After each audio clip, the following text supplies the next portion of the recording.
दोस्तों जय हिंद। रामपुरा की पाठशाला में आपका स्वागत है और अपने पॉलिटी की कड़ी में हम लोग आ पहुँचे हैं मूल अधिकार के अनुच्छेद 25 तक।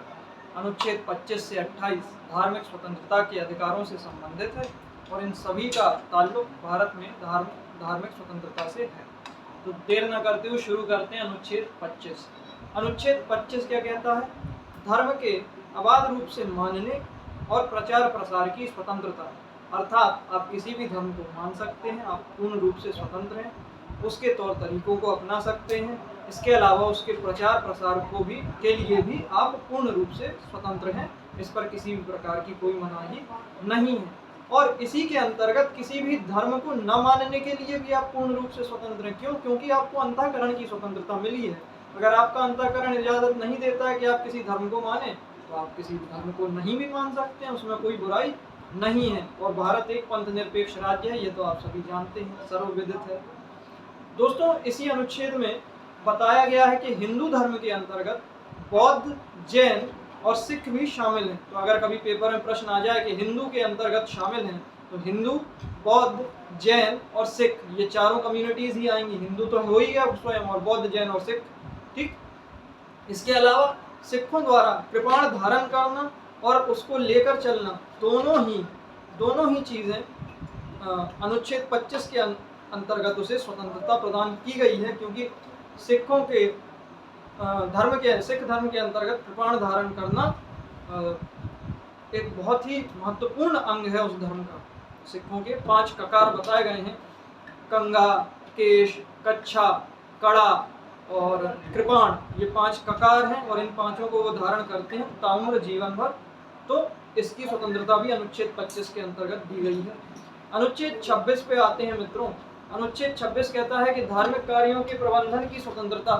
धार्मिक कार्यों के प्रबंधन की स्वतंत्रता का अर्थ मतलब कि कोई भी ऐसा धार्मिक संप्रदाय जिसका एक विशिष्ट नाम है, जो विशिष्ट लोगों के समूह द्वारा निर्मित है और वो उसकी अपनी विशिष्ट मान्यताएं हैं, तो उसे अपने धार्मिक कार्यों के प्रबंधन की पूर्ण स्वतंत्रता होगी। उसे संपत्ति का अधिकार भी प्राप्त होगा। हालांकि संपत्ति का अधिकार 44 में संशोधन द्वारा हटा दिया गया था, पर अल्पसंख्यक शिक्षण संस्थानों एवं धार्मिक संप्रदायों को संपत्ति के अर्जन एवं अपने अनुसार उनके प्रबंधन की स्वतंत्रता संविधान द्वारा प्रदान की गई है। तो दोस्तों, अनुच्छेद 26 अपन ने देख लिया। इसके बाद आते हैं अपन अनुच्छेद 27 पर। अनुच्छेद 27 क्या कहता है? अनुच्छेद 27 कहता है कि धार्मिक अभिवृद्धि के लिए कर से मुक्ति। अर्थ क्या हुआ इसका? अर्थ ये हुआ कि राज्य अर्थात सरकार किसी भी धर्म को बढ़ावा देने के लिए जनता पर कर नहीं लगाएगी। दूसरे शब्दों में कहें तो ऐसा कोई भी कर नहीं लगाया जाएगा जिसका इस्तेमाल किसी एक विशेष धर्म को बढ़ावा देने के लिए किया जा रहा हो। अब आप अगर उदाहरण देखें तो मुगल काल में हिंदुओं पर जजिया कर लगता था। तो इस प्रकार की कोई भी व्यवस्था स्वतंत्रता के पश्चात भारत में नहीं रह गई है, ठीक।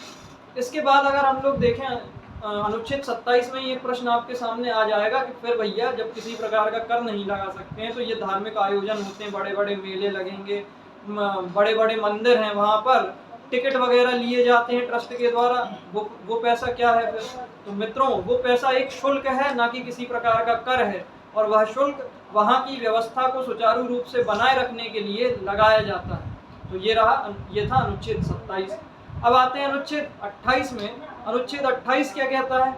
अनुच्छेद 28 ये कहता है मित्रों कि राज्य द्वारा पूर्ण रूप से या आंशिक रूप से वित्त पोषित किसी भी शिक्षण संस्था में किसी भी प्रकार की धार्मिक शिक्षा नहीं दी जा सकती।